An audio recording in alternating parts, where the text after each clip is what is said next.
The morning of January 25th, 2002, began like any other in rural Harris County, Georgia. A chill hung in the air, clinging to the ground like fog, while the early light filtered through the tall pine trees that lined the back roads just south of Ellerslie. The town was small, quiet, the kind of place where everyone knew each other's names, where time seemed to slow beneath the weight of southern stillness. But on that particular morning, just off Highway 85, the routine hum of construction work had already begun. Surveying stakes dotted the frost-covered grass, marking invisible boundaries, and the thump of boots against damp earth echoed faintly through the empty fields. Christopher Tompkins, just 20 years old, was part of a small survey crew working along the roadside. He wore the standard high-visibility vest, jeans, and sturdy work boots. His movements were measured, focused. To anyone passing by, it was just another crew doing another job, nothing out of the ordinary. He was walking with 3 co-workers, spaced just far enough apart that conversation was sparse, carried only in short bursts between long silences. The only other sounds were the distant calls of birds, the rustling of wind through the trees, and the low whine of tires from occasional passing cars. By all accounts, Christopher hadn't said anything strange that morning. He hadn't acted out of character, hadn't lagged behind. He was there, fully present, fully accounted for, just steps away from the others. The group pressed forward, heads down, eyes on the terrain. Everything seemed normal, just quiet and calm. And then, without warning, something shifted. And whatever did happen next, no one saw it coming.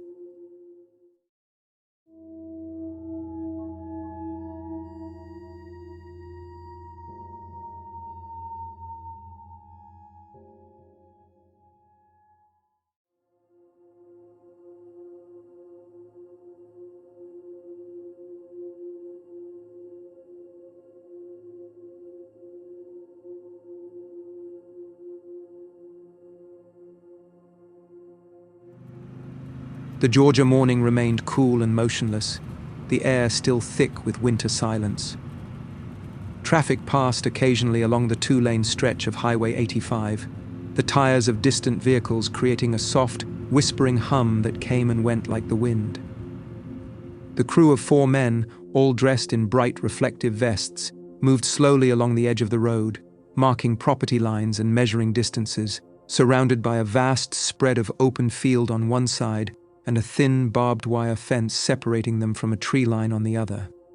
Christopher Tompkins was at the rear of the group, trailing behind by only a few dozen feet. He was easy to spot in his vest, his black knit cap pulled low and his steps steady. At 20 years old, Christopher was quiet and reliable, not one to stir problems or complain. His co-workers said little to each other that morning, absorbed in the rhythm of their work, the isolation of the rural landscape creating a natural silence that seemed to deepen with every step. There was no sign that anything was amiss. And then, he was gone. It happened so fast that the others couldn't even pinpoint the moment. One man turned his head for just a second. When he looked back, the spot where Christopher had been was empty. They called his name, looked around, walked back the few yards where he had been moments before. But there was nothing. No sign of movement in the field. No figure vanishing into the woods. No sound. Not a struggle. Not a shout. Not even a footfall. Just empty space. The men began to search. The terrain was open enough that someone running away would have been visible. There was no sign of a vehicle pulling off the road. The barbed wire fence behind them led to dense woods, but it was unlikely anyone could pass through quickly without making noise or drawing attention. Then, just a few feet from where he had last been seen, they found the first clue. A boot. Christopher's boot. It sat near the fence line, turned slightly, as though it had come off mid-stride. Not tossed or kicked, but slipped from his foot in the middle of motion. A few steps further on, caught on the wire, was a strip of blue cloth, torn from the leg of his work pants. Just beneath it, hanging loosely from the barbs, a sock, one of his. Below that, in the cold dirt, were 3 coins, a dime and 2 pennies, lying exposed as if they'd spilled from a pocket all at once. No wallet, no keys, no phone, no bag.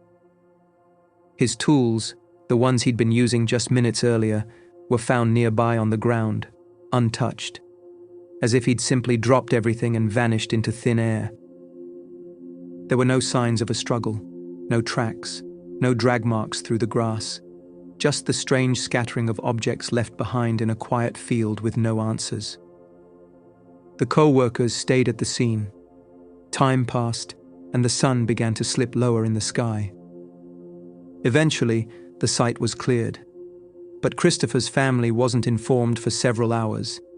His mother, Anne Mackenzie, had no idea anything was wrong until almost 5 p.m., hours after her son had last been seen.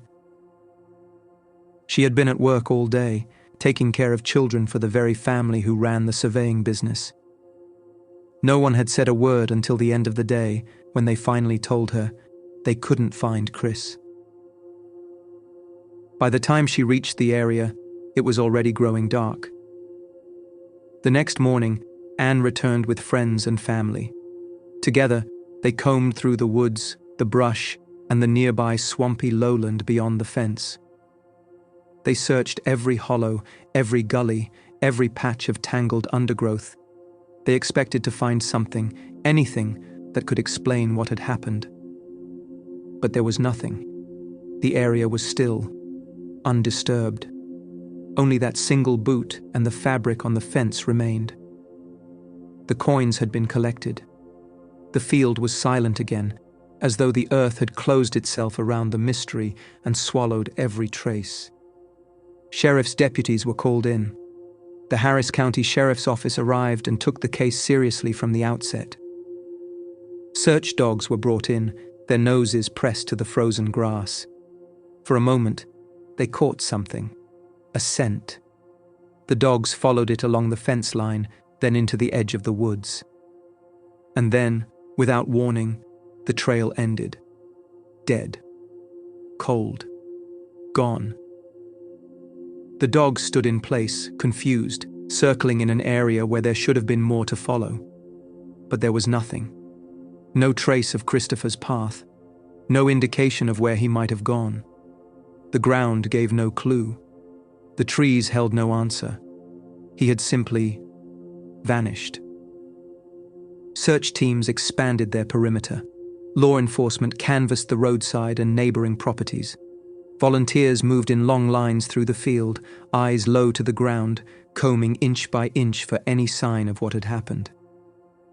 The weather was fair, the visibility clear, the terrain unforgiving but not impassable. Still, no one could understand how a grown man could disappear from plain sight with no trace. A helicopter scanned overhead, its blades cutting the silence above the tree line. Deputies with flashlights swept through the brush in the dimming light. Beneath the canopy of pine and oak, nothing stirred. There were no footprints, no blood, no drag marks through the grass or broken limbs in the trees. It was as if the woods refused to give up a single clue. By the end of the second day, the mood had shifted. What began as an assumption that Christopher had perhaps wandered off or gotten lost was slowly replaced by a deep, creeping unease. No one could explain it. He hadn't been depressed. He hadn't been in trouble. His family said he had no reason to leave, and he hadn't taken anything with him. No cash, no identification, no vehicle. Everything he owned was still at home, and everything he had on him at work, his tools, his belongings, even his boots, was being found in pieces along a fence line and in the woods beyond it. Days turned to weeks. The case, now under the watch of the Georgia Bureau of Investigation, remained active. but leads were few and evidence scarcer still. Deputies and agents returned to the site repeatedly. They traced possible paths through the woods. They searched ditches, ravines, and even drained small ponds in the surrounding area. Cadaver dogs were deployed more than once. Each time, the result was the same: nothing. There was no sign of Christopher Tompkins, alive or dead. For 5 long months, there were no developments. His family held on to hope, but the silence from the land around County Line Road was suffocating. The items they had recovered were boxed and logged: the single boot, the strip of cloth, the sock, the coins, small scattered remnants that offered no answers, only questions. Then, in July, something else was found. Nearly 3/4 of a mile from the original site of disappearance, on the edge of private land near Interstate 85, a property owner discovered something half buried near a patch of swamp. A boot. It was tan, worn, laced tightly. It was Christopher's, the second boot. Its location made no sense. It had not been there during earlier searches. The land had been walked before, the area scanned from above. But now, months later, the matching boot had appeared in a place where nothing else ever had. There were no footprints around it, no clothing, no remains. Just the boot, sitting alone on the edge of a quiet marshland, as if placed there. Not lost, not dropped, but left. Investigators took possession of it. The family was notified. And yet, even with this discovery, there were no leads, no direction, no sign that anyone had seen Christopher in the area, nor any indication of how he, or just his boot, had traveled nearly a mile across woods, fences, and swampy ground. That find was the last. No new evidence has surfaced since. How does a man vanish in the middle of the day? Why was one boot left at the fence and the other found nearly a mile away? Why were his coins on the ground, his pants torn, and no one saw or heard a thing? The story spread slowly through the community. People were confused, disturbed. Some speculated that he had run off, though to where, no one could say. Others believed he had been taken, though how, no one could explain. The facts didn't add up. There had been no vehicle spotted near the road, no tire tracks in the grass, no forced entry, no sounds of panic or struggle, nothing. Only what remained behind: a single boot, a sock on a wire, a scrap of pants, 12 cents, and a silence so total it left a weight in the air. To this day, law enforcement maintains that the case remains open. No suspects have been named, no foul play officially declared. His aunt, Rosalind, has said again and again that she doesn't believe he left willingly, that her nephew wasn't the type to run, that nothing about that day made sense. She has walked the area herself, retraced his steps, and stood by the fence where his clothing was found. And still, like everyone else, she's left with only emptiness. There are no new clues, no witness reports, no calls, no body, no confession. Just a morning that began like any other, and ended with a young man simply no longer there. What happened in those few short seconds in January of 2002, between the time Christopher Tompkins was seen walking beside his co-workers and the moment he disappeared, remains a mystery with no shape. Only silence, time, and questions that refuse to fade. But Christopher Tompkins is not the only one. Throughout history, there have been others, rare cases, scattered across times and places, where someone vanished in moments, with no warning, no sound, no trace. Sometimes in forests, sometimes in fields, sometimes right in front of their homes. The year was 1768. The town, Shepton Mallet, an old market village in Somerset, England. On a warm, cloudless afternoon, a man named Owen Parfitt sat outside his sister's cottage, watching the road in silence. He was well known in the town. Older now, his legs crippled by disease, he spent most of his days still, wrapped in a heavy greatcoat regardless of the season. That afternoon, as he often did, he asked to be carried to the porch, to feel the sun, he said, and watch the passers-by. His sister and a neighbor helped him into the chair. They shared a few words, and then left him there, seated and unmoving, staring into the lane with his coat wrapped tight around him. Minutes later, when they returned, the chair was empty. The coat was still there, folded neatly over the seat. But Owen Parfitt was gone. There were no footprints, no marks in the dirt, no sounds reported by the farmhands working just across the road. And though a search was made, through houses, fields, and nearby woodlands, he was never seen again. How a man who could not walk, vanished in plain sight, remains a question with no answer. And like Christopher Tompkins, the only thing left behind was silence.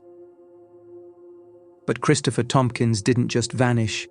He left behind a scene frozen in confusion. A boot by the road, a sock on a fence, coins in the dirt. All found within feet of his last known steps. No struggle, no sound, no trail. And in the years that followed, theories emerged. Some believe he left on his own, that something was building inside him, stress, fear, pressure, and he chose to disappear. His boss claimed he'd been acting strangely. Maybe he snapped. Maybe he didn't want to be found. But people who walk away don't leave their boots behind. They don't crawl through barbed wire, tear their pants and scatter coins at their feet. They don't vanish in broad daylight while co-workers walk ahead, leaving them completely unaware. And they don't stay hidden for over 20 years with no footprint, no signal, no trace.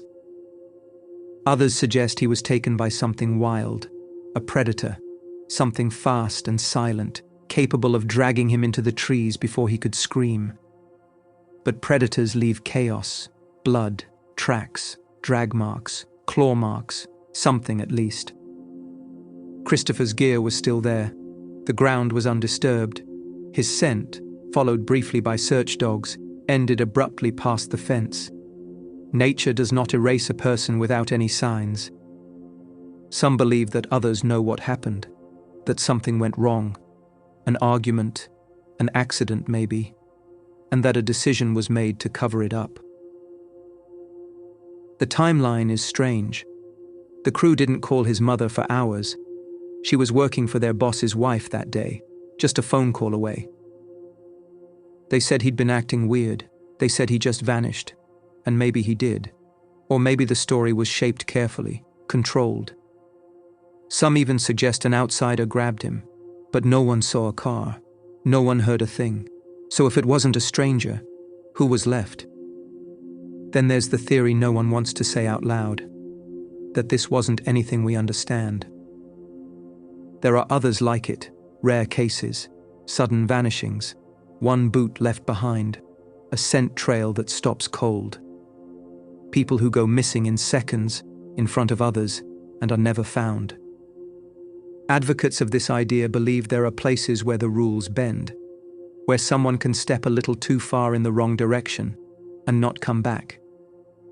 Whatever happened that morning in Harris County didn't leave a trace, just a silence too heavy for the daylight, and a question no one's been able to answer. Christopher Tompkins walked into a field and never came out. And if it happened once, it can happen again.